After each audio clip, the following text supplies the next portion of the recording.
नमस्कार. जेवताना तोंडी लावण्यासाठी कोथिंबीर वडी ही सर्वांच्याच घरी बनवली जात असेल. एकदा अशा पद्धतीने खुसखुशीत कुरकुरीत अशी कोथिंबीरीची भजी बनवून बघा. अतिशय चविष्ट अशी भजी तयार होते. बनवायला सोपी आणि खायला तितकीच अतिशय चविष्ट ही भजी तयार होते. नेहमीच अशा पद्धतीने ही भजी बनवाल आणि खाल अशी ही भजी तयार होते. इथे आपण स्वच्छ साफ करून घेतलेली आणि बारीक चिरून घेतलेली कोथिंबीर आहे. कोथिंबीरीतील पाणी सर्व निथळून घेतलेलं आहे. इथे आपण एक वाटण तयार करून घेणार आहोत. इथे आपण छोट्या मोठ्या अशा 25 ते 30 लसूण पाकळ्या घेतलेल्या आहेत. 3 ते 4 हिरव्या मिरच्या आणि 1 चमचा आपण इथे जिऱ्याचा वापर करणार आहोत.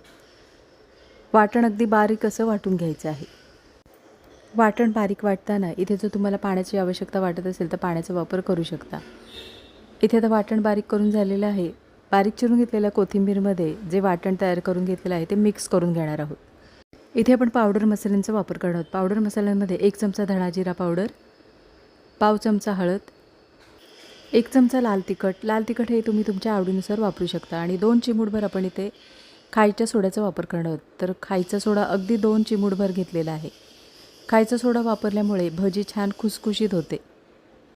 3 ते 4 चमचे आपण इथे तांदळाच्या पिठाचा वापर करणार आहोत. तांदळाच्या पिठामुळे भजी छान कुरकुरीत होते. इथे आता सर्व मसाले कोथिंबीरमध्ये मिक्स करून घेणार आहोत. कोथिंबीरमध्ये सर्व मसाले मिक्स करून झालेले आहेत. इथे आपण एक मोठा बाऊल बेसन पिठाचा वापर करणार आहोत. आवश्यकतेनुसार बेसन पिठाचा वापर करायचा आहे. तर इथे आपण एक मोठा बाऊल बेसन पिठाचा वापर करणार आहोत आणि कोथिंबीरमध्ये व्यवस्थित असं मिक्स करून घेणार आहोत. बेसन पीठ मिक्स करून झाल्यानंतर इथे आपण थोडं पाण्याचा वापर करून पीठ सैलसर असं भिजवून घ्यायचं आहे.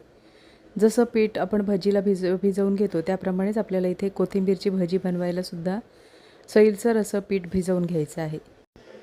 इथे आता पीठ व्यवस्थित असं मिक्स करून झालेलं आहे. पाहू शकता बेसन पिठाच्या पूर्णपणे गुठळ्या मोडून घेतलेल्या आहेत. इथे मी व्हिडिओमध्ये दाखवल्याप्रमाणे पीठ सैलसर असं भिजवून घ्यायचं आहे. अशा पद्धतीने पीठ भिजवून झाल्यानंतर एकाच मिनिटभर आपण एकाच दिशेने अशा पद्धतीने पीठ फिरवून घ्यायचं आहे. म्हणजे भजी छान टम्म अशी फुगली जाते आणि खुसखुशीत अशी तयार होते. तर इथे आपण आता कढईमध्ये तेल छान गरम करून झाल्यानंतर छोटी छोटी अशी भजी सोडून घेणार आहोत. एक बाजू छान तळून झाल्यानंतर पलटी करून घ्यायची आहे. गॅसची फ्लेम मीडियम ठेवायची आहे. एकदम स्लो गॅसवर भजी तळू नका, नाहीतर मग तेल खेचलं जातं आणि भजी तेलकट होते. तर इथे आपण आता दोन्ही बाजूने छान भजी खरपूस खमंग होईपर्यंत तळून घेतलेली आहे. तर इथे पाहू शकता भजीला छान असा रंग आलेला आहे आणि खुसखुशीत कुरकुरीत अशी भजी तयार करून झालेली आहे. एका डिशमध्ये काढून घेणार आहोत. नेहमीच कोथिंबीर वडी बनवण्यापेक्षा अशा पद्धतीने झटपट आणि अगदी खमंग अशी भजी तयार होते. नक्की एकदा अशा पद्धतीने ही कोथिंबीर भजी बनवून बघा आणि कमेंटमध्ये मला नक्कीच सांगा.